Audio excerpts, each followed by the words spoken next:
well. But anyway, okay, hello everyone, and welcome to today's seminar. Today we're basically doing a bit of a follow-on from our prepping seminar. So during our prepping seminar, I talked a little bit about how you can add extra details to your model in order to just give it a little bit of realism, and just take your prepping a little bit further. And if we think about our workmanship judging we did a couple of weeks ago, this is something that's really, really relevant as a workmanship judge, as something that you might want to be looking at, and it's definitely something that will take your pieces to the next level.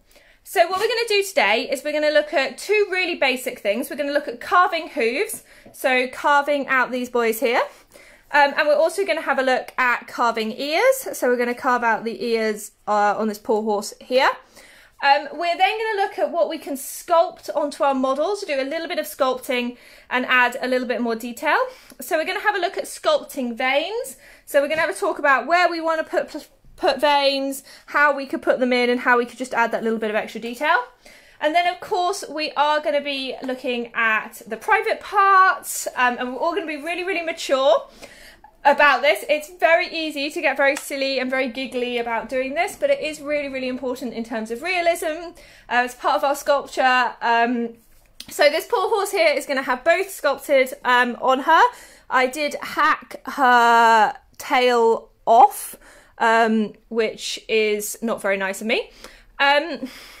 So we are going to have a go at adding a bum hole as requested, and we're also going to add female parts, and then we're also going to add male parts as well. So if you just give me 2 seconds, I just need to, this is the problem with having it on my laptop, is that I need to be able to see, and it's not really working.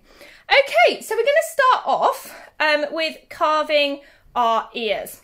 So a lot of older brand models in particular have really, really flat ears.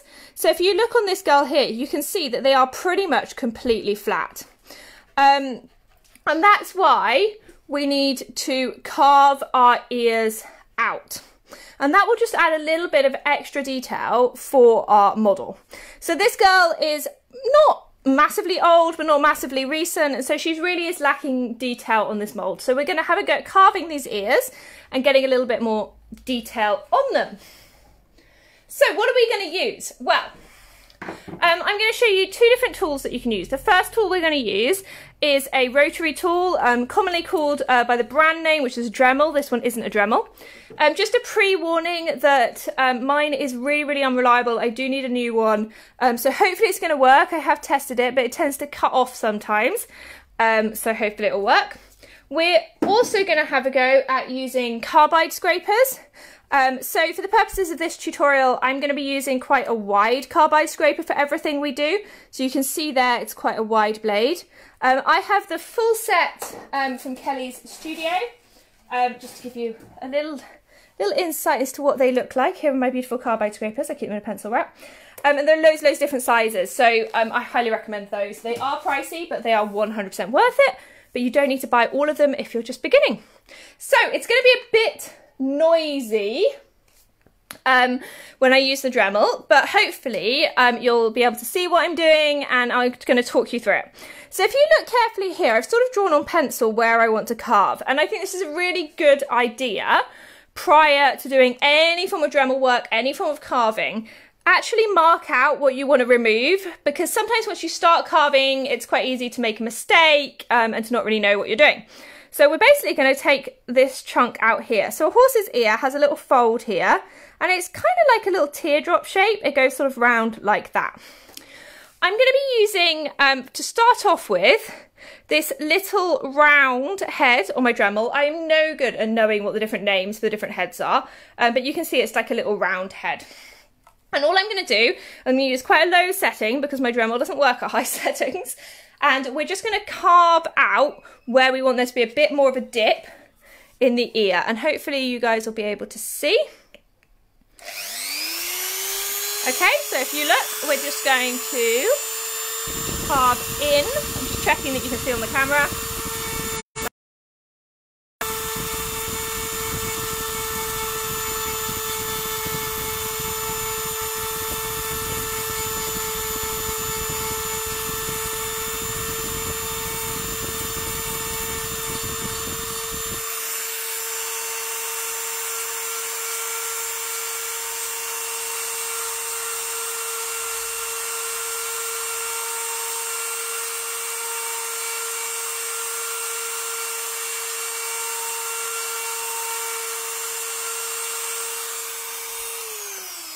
Okay, so I've just carved out quite a little simple shape here. I haven't added too much detail, and this is where I'm going to start to use my carbide scraper.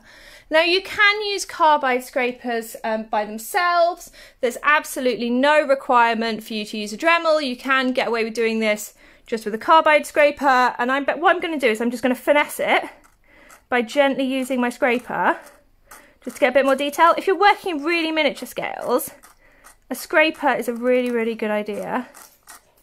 Just to add a little bit more detail. Lily, darling, we're in the middle of a seminar, so no need to cry. Lily wants to go outside, but I've had to obviously shut the door because it's boiling hot and all my neighbours are in the garden, and I don't think they want to hear everything that we're doing. So can you see here how it's really hard to see, obviously, because it's white. So it's now going down a little bit. The wonderful thing about carbide scrapers is you can just sit here and you can just gently hack away, and you can get a lot more detail than you will do with a Dremel, but it's quite time consuming if you just use a scraper. So we kind of want it to be a little bit of a teardrop shape. And it's a really good idea, obviously, when you're doing this, is to look at reference at the same time. I'm not looking at reference, so I'm sort of doing this from memory of what a horse's ear looks like.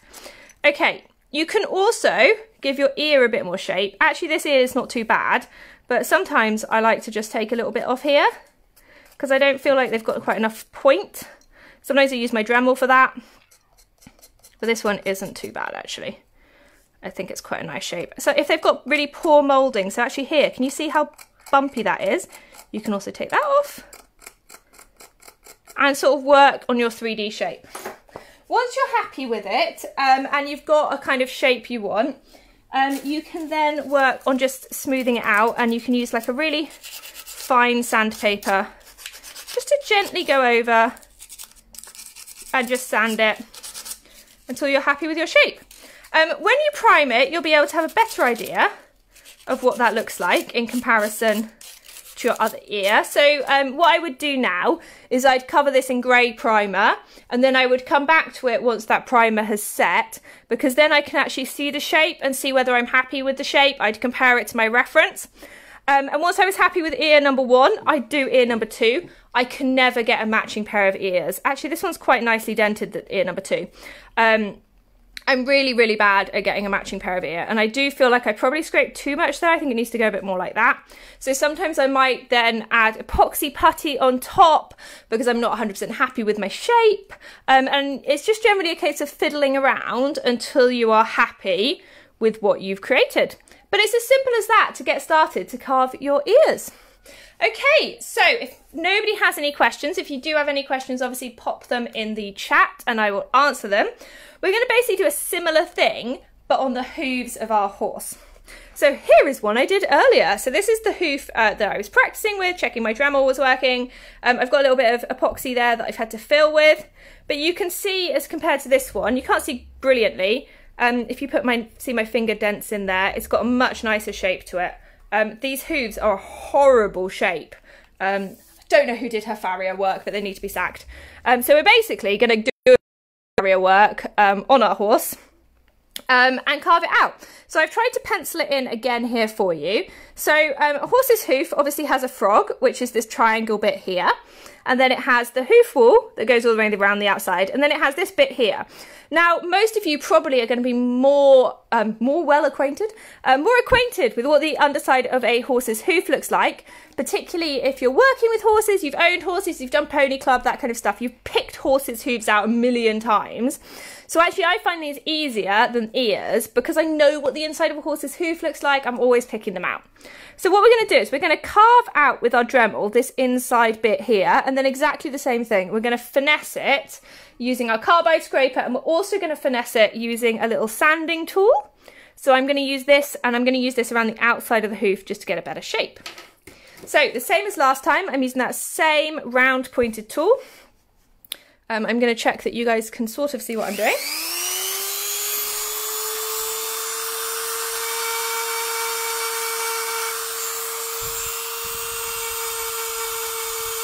Is that okay in terms of what?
Okay, this is really hard to do. I need to hold the holes really, really securely, and it's not really working. But you can see here, I've started to carve that basic shape out of my hoof. So I've got the frog and I've got the pointy bit. You'll also see there's a lot of like flaked off plastic, but that's okay. We're going to deal with that now because we're going to change the bit on our Dremel. So we're going to pop Horsey there between my legs.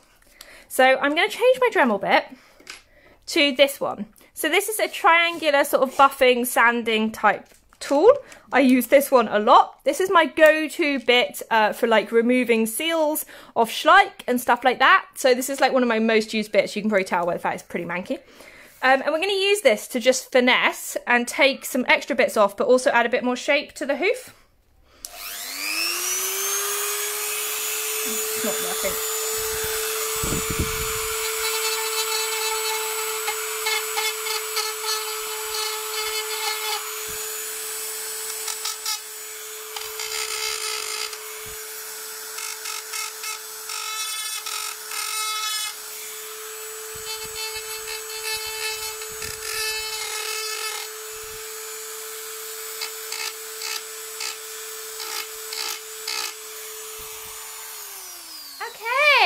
So just a little bit of work there, and all I've done is I've sort of given it around the outside shape because the hooves on this mould are really, really square, and I don't think that's great.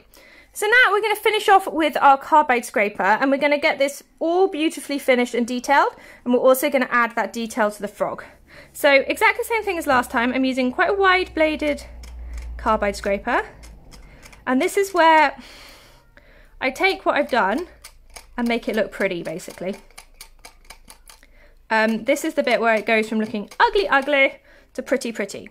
Now, if you've got a traditional model that you're working on, that's got, for example, like it's rearing, or it's got kind of raised hooves for whatever reason, if you think like silver or Vallegro, then actually this is really important to do, because however pretty your paint job is, when it comes to a workmanship class, the workmanship judge is going to look at that and be like, well, that's great, but they haven't really bothered, have they? Because they haven't done anything to the model to make it look good. Like, there's no realism. And this is basic prepping, really. So this isn't even a case of customizing models in terms of resculpting. This is really, really basic prep work. Nowadays, because the quality has really, really improved, particularly on things like brayers, we don't have to do this as much as we used to. So traditionally, you know, if you look back at sort of older customs, they would have all have had this sort of carving. But nowadays, we often sort of can get away with not doing it. Obviously, never use a Carbide Scraper towards you, because that is dangerous. I should probably put a public service announcement whilst I'm doing this about protection. Normally, when I'm doing this, I do actually wear latex gloves. I have not been able to get hold of latex gloves for obvious reasons in quite a while, and I've run out, so I can't do that. And I am wearing protective goggles, which is really, really important. I have managed to get a piece of plastic in my eye before, and that was not a fun occasion, so don't do that. Okay, we're now going to add a little bit more detail to the hoof. So the frog of the hoof is kind of like a triangle inside a triangle, if you've ever seen a horse's hoof. So I'm just going to scrape in and just add a little bit of that. And then sometimes I add just a little bit of, just smooth it out there around the side of the frog. And again, when I'm done, what I'll do is I will spray it with grey primer, and then I can see if there's anything else I want done if I'm not happy with my shape. And a little bit of sandpaper just to buff off. Ooh. She's enjoying her pedicure greatly today. And that should give you an idea of what we need to do just to get our hooves looking pretty, pretty, pretty. So Emma says she needs a set of these scrapers. Yep, they come from Kelly. They cost £80 in total for the whole set, but honestly, they were a really, really good investment. They're brilliant scrapers, absolutely brilliant, and you get loads of different sizes. If you can't afford a whole set, I would really recommend, I like this one, the purple. as your starting point, but you can get finer ones as well. It really depends what scale you're working with. Obviously, if I was working with a smaller scale, I'd be using a finer one. So there we go. Look at that. So you can see we've got 2 hooves here on this horse. Ironically, the 2 that you can't see are now scraped out. It's a good idea to then pop her on a table and check that they still stand. And the reason we do that is because sometimes when we carve out, we can sort of have it so it's not balanced, so it needs to be completely flat. Actually, if you look, I need to do a bit of sanding there because it's actually not completely flat, and I need to take a little bit off there. We won't like question what's going on with that front leg. Help me, please. That's not good at all. Okay, so we've done our carving. Lynn, yes, they do work. They work brilliantly on resin. I'm going to move on to sculpting in a second, but I don't know if I've got something that I could just show you briefly. They work on everything. Pewter, a bit more tricky, but if I just show you on this little guy, Kelly should be paying me for this. If I show you here, oh god, that base is not very securely attached. You can see I can quite easily scrape off that line. So they're really good for doing things like carefully removing seals and stuff like that. Ah, that's why that's not attached. Look at this, watch everyone. Watch what I've just discovered. Ah, my leg! Okay, that's not attached because the resin is broken. Do you think I'll remember that before I paint it? Or I'll paint it, I'll start painting it and be like, oh, hello. Anyway, we've discovered one of my resins is broken. So yeah, they work really, really well on resin. What size would you recommend for Schleich and Collector? Let's have a look. So the ones I use the most are the purple and the red. The red's not in there. I'll show you the red on the... So this is the red. It's quite a sharp, pointy, but as you can see, it's got far more of a point on the end of it. You can have a look here at the different ones. So green is quite wide. Kind of persuade this camera that it actually wants to focus on something other than my legs. I know I've got nice legs. Yellow is really, really wide. I'm assuming, are they, I don't know whether they're in like a rainbow order. Blue is quite wide. That's like a really weird shape. Let's have a look. I've never used them on a Schleich, so I'm thinking that maybe, is that a spare red or is that just a slightly different red? Yeah, where's that? I think you're going to want either red or possibly green. So red or green. So you can see there. So that's how thin red is. So you've got a really, really sharp point on that. So you could work on minis with that. And that's what I use for like fine detail when I'm etching. So I would probably go red. See how you get along with red. And then obviously if you want to try a different colour, you can try a different colour. I don't know where I put the top, but that doesn't matter. Okay, brilliant. Right, let's do some Sculpey Sculpting. So we're going to start off, not with the bum, don't worry. We're going to start off with veins. So adding a little bit of veining is quite a fun little thing that you can do just to give your model that extra bit of detail. So today I'm going to be using a 2-part epoxy putty. I use Epoxy Sculpt. This is my favourite thing to sculpt with. You can get this from the States. I just got it off of eBay from the States. I have tried loads and loads of different sculpting materials. This is the one I've got along with most. I do think you have to sort of find what agrees with you the best. And this is definitely what agrees with me the best. It's really, really soft. So it's really good for if you're like me and you're used to using clay. So you can see it comes in 2 parts. And as with most epoxies, you mix it in equal parts. So I'm just going to use a little pinch of the 2 parts and I'm going to mix them together. We're going to be doing a lot of sculpting, so I can have a little bit extra. That's not a problem today. Oh, brilliant. Catherine's offered some advice on the Schleich. Yeah, they work really, really well on Schleich. I think we were just like trying to discuss which size we'd have, but I think red is a really good size. You can always message Kelly. I'm sure she'd be able to offer you some advice as to which ones she thinks would work for that scale. Wow. It's really hard because we don't have live shows at the moment. You can't sort of look at them at a show and make a sort of decision, which makes it difficult. Okay, once you've got your epoxy nice and mixed, adding veins is really as simple as you probably think it is. we just use really, really long, thin worms. So I get my epoxy, and I make my worm. Ooh, wormy. And it needs to look like it is a tiny worm. And then I'm going to apply it where I want my vein. So it really depends on your model. You need to sort of look at your anatomy, your biomechanics, look at your reference. I am again doing this from memory. Some of you are probably watching this like, has she ever seen a horse? Oh, the worm is not cooperating today. It's so hot that this is like literally like so soft. This is not fun to work with today. Okay.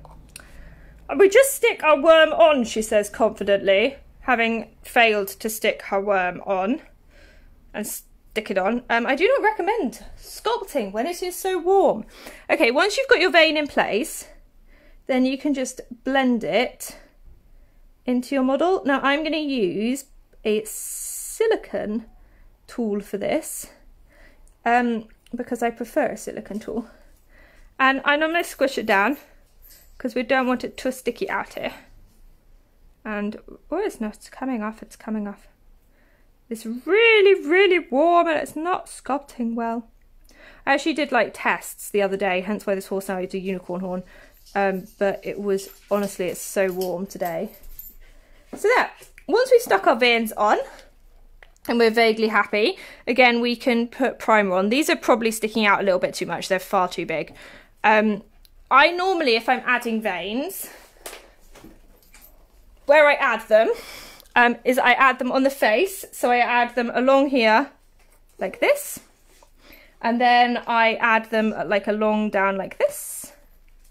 And those will be like my face veins. I then add them to the legs. So you normally get like wiggly veins like along here. Lily, stop it. So we add wiggly veins. That is a really bad estimation of what a wiggly vein looks like. And then you get, if your horse did not have a weird deformed leg, you get veining like along down here. And it sort of like branches and splits. So I'd add those veins onto the legs like that. You can add your veins onto the stomach. So they sort of go, there's always like a vein that goes like along there that sticks out and like along there. Obviously think about the weight of the horse when you're doing this because they're not going to stick out massively if you've got super chunk. If your horse is really fat, like a lot of this stuff gets hidden.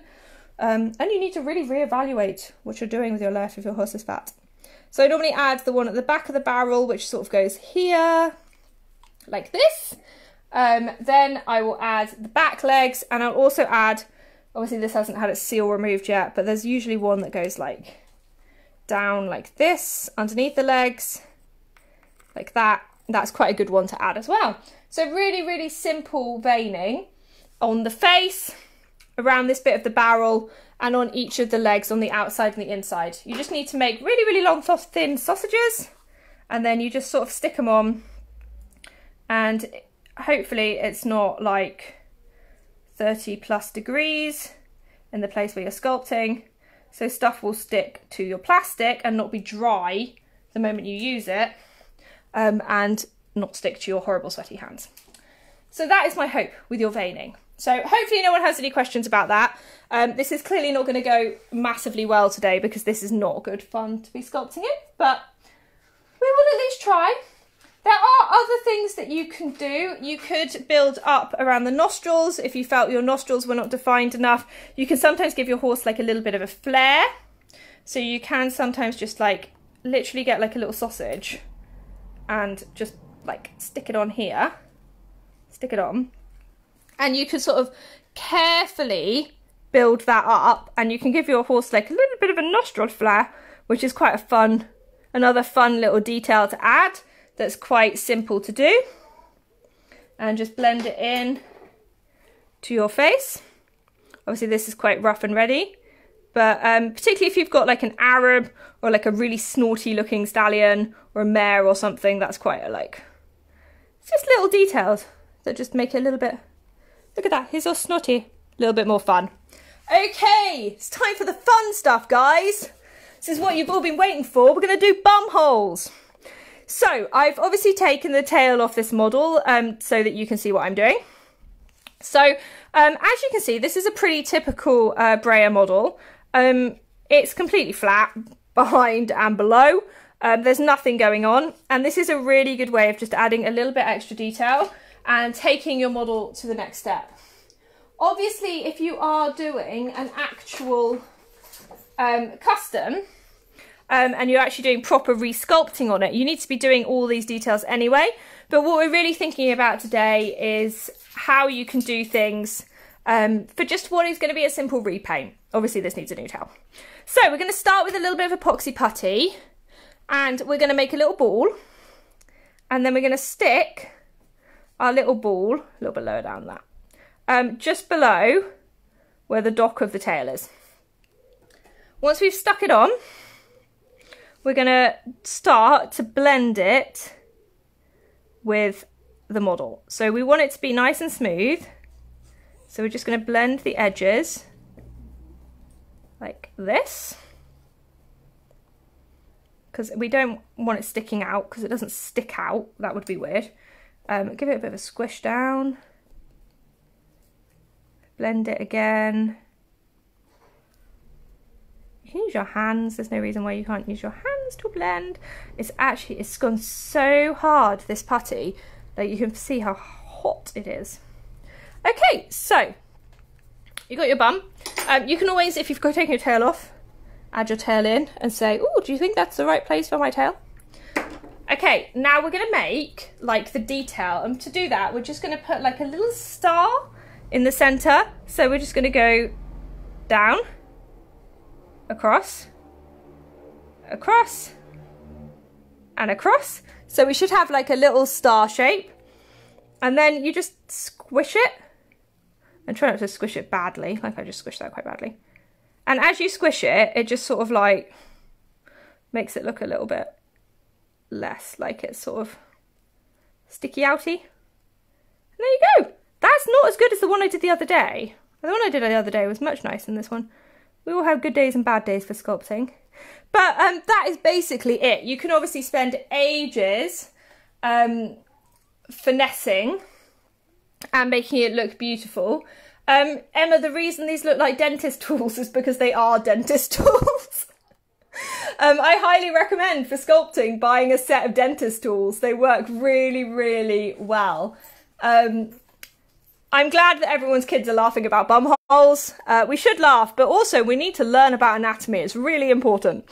Okay, so our mare has somewhere to go poos from, but what she doesn't have is her lady bits. And we need to give her her lady bits.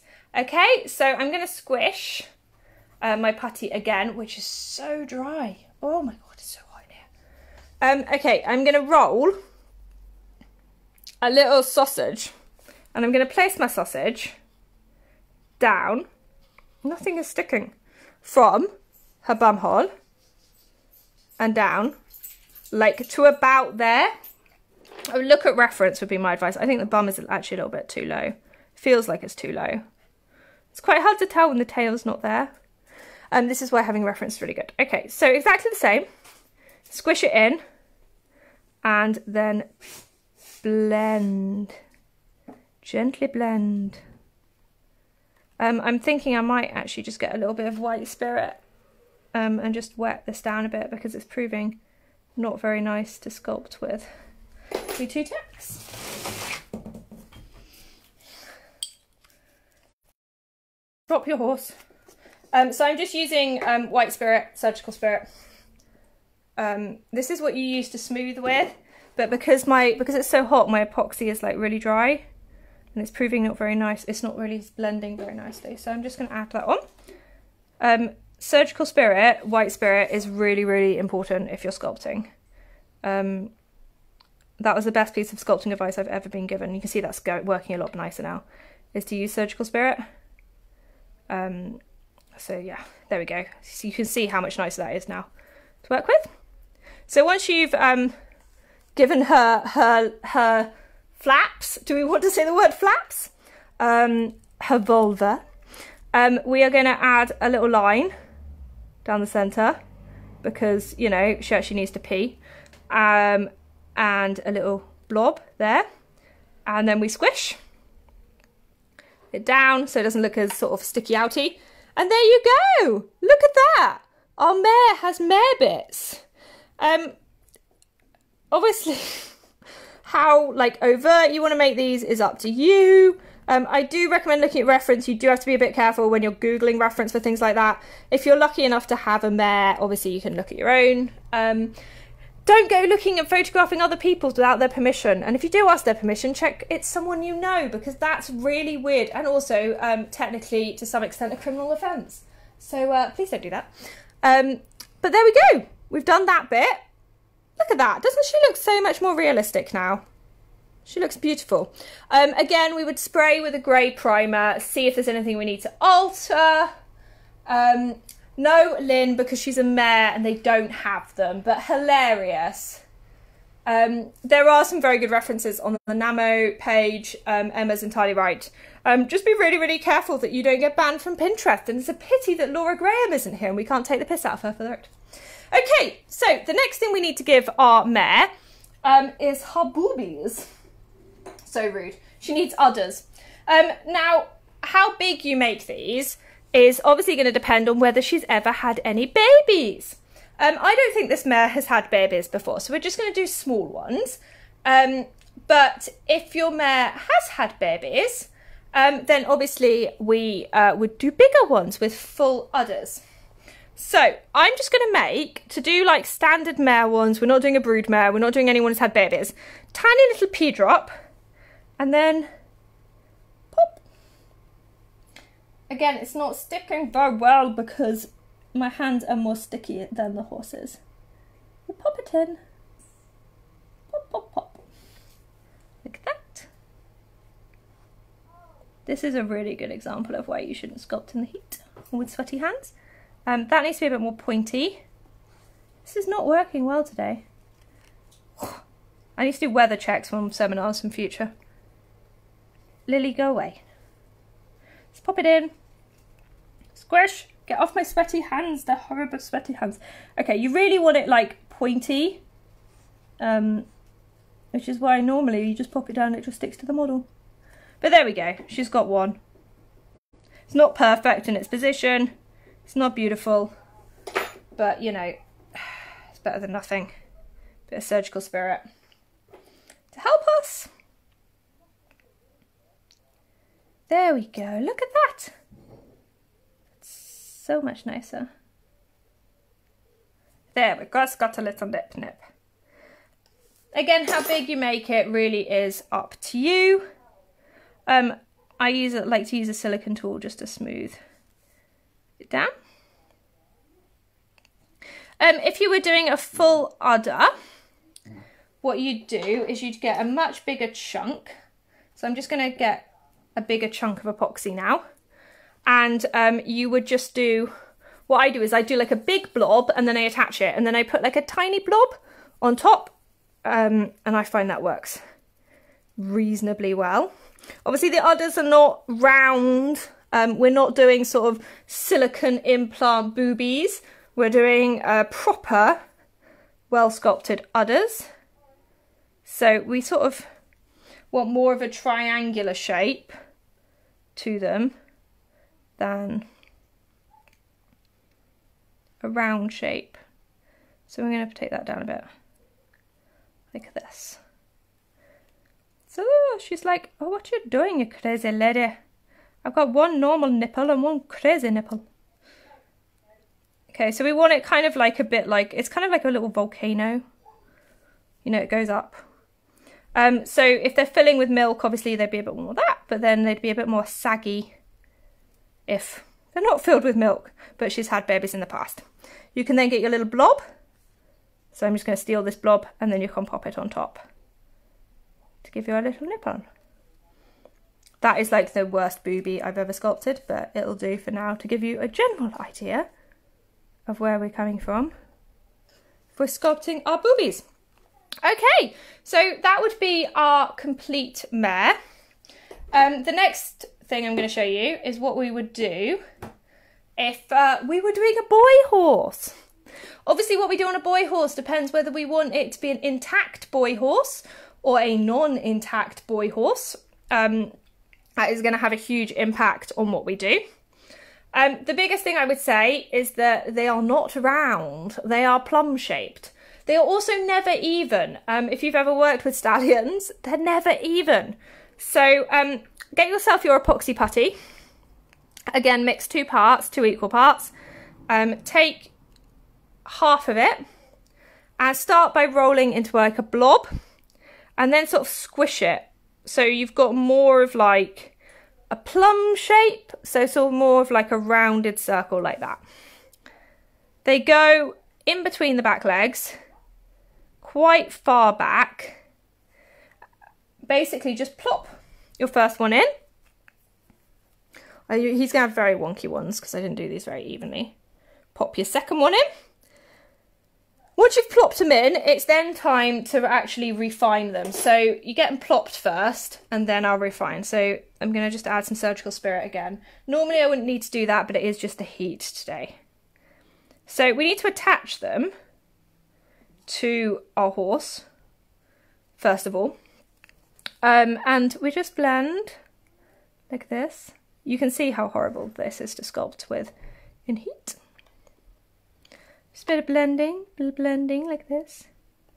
And this is where you're going to start to smooth out your shape a little bit more because they're not sort of giant, horrible lumps. They're sort of part of the horse's anatomy, so they shouldn't look like you've sort of whacked them on at the end. They are also joined because they are in the same piece of skin. They're not in 2 separate pieces of skin. They're all in the same sack. So you need to make sure that they are sculpted in nicely. So we just add our plums like this. There we go. I don't like the fact there's a big gap there.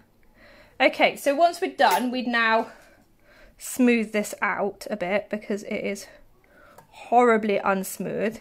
I like to use a cotton bud for smoothing. I know that lots of people use paintbrushes. I always think paintbrushes add a bit too much texture. I found cotton buds for smoothing. Cotton bud dipped in white spirit. Honestly, the nicest thing you can get for smoothing. And you can also use it to give you a bit of shape. I actually quite like the fact that he's quite wonky. So I think you can see there that like one side is much bigger than the other. It's far more realistic in terms of what men actually look like. Male horses. Okay, so once we've got our reproductive organs part 1, we need to add part 2. Again, part 2, it's not just like a sausage. It is, how would one describe the shape? It's more like a triangle, I would say.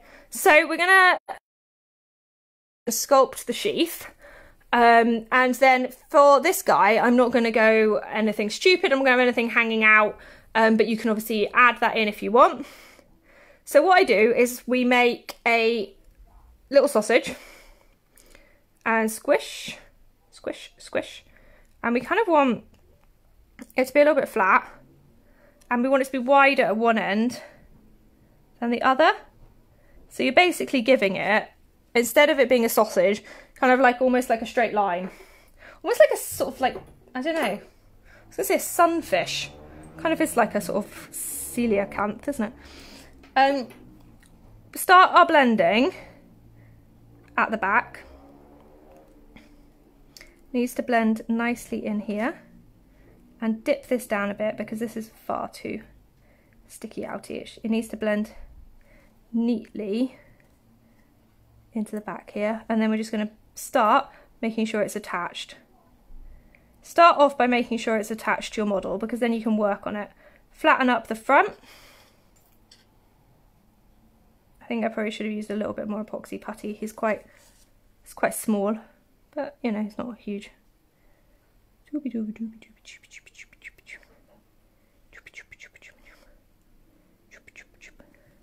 Okay, so can you see at the moment that's almost straight? It shouldn't be like that at all. It should be like an angle. Like this, and then it kind of goes in like pointy kind of like a triangle. So we want to try and just get it a bit more pointy. I'm not happy with this at all, but it's also a bit wonky, but I suppose it could be wonky. Dum-de-dum, dum-de-dum-de-dum-de-dum-de-dum. Dum-de-dum. And this is where you will spend the next 8 hours of your life perfecting. But basically what you want is a kind of triangle that's going out sort of like this, and it needs to slope. So like slopey triangle. Once you're happy with your shape, you can then use a sculpting tool. So add like a little circle in there. Give a bit more of a realistic finish. Okay, that doesn't look great, and I could spend the next 8 hours perfecting this. But quite a simple tutorial today, quite a simple seminar. If anyone has any questions or suggestions, pop them in the question box and I will answer them. Otherwise, I'm just gonna like make this look pretty. It's very thin. I think I need to add a bit more epoxy. Da da da da da da da da da da da da. I'm checking for questions. Emma says that some willies are wonky. They are. There's no such thing as perfection. I think quite a lot of people have been complaining about the new George mould by Breyer having wonky balls. And a lot of people have been pointing out that that's totally normal. It is totally normal. What I do is once I've finished with it, actually have a look at it from the side. If you look at it from the side, you can see if it's too big or if it's in the wrong place. Because you sort of have a better idea of what it should look like from the side, if that makes sense. Emma says we don't judge. We don't. Well, we do actually. We do judge. And if we are judging and these things are sculpted wrong, we are perfectly entitled to mark people down on them, because that is what we do. So Horsey here now has vastly enhanced bits. I don't really know which ones I'm going to leave on. I'm going to have to take some off. I'm kind of tempted to just take the lady bits off because that will require less removal. So that is it for today's seminar. Lynn says, would you recommend testicles first and sheath last?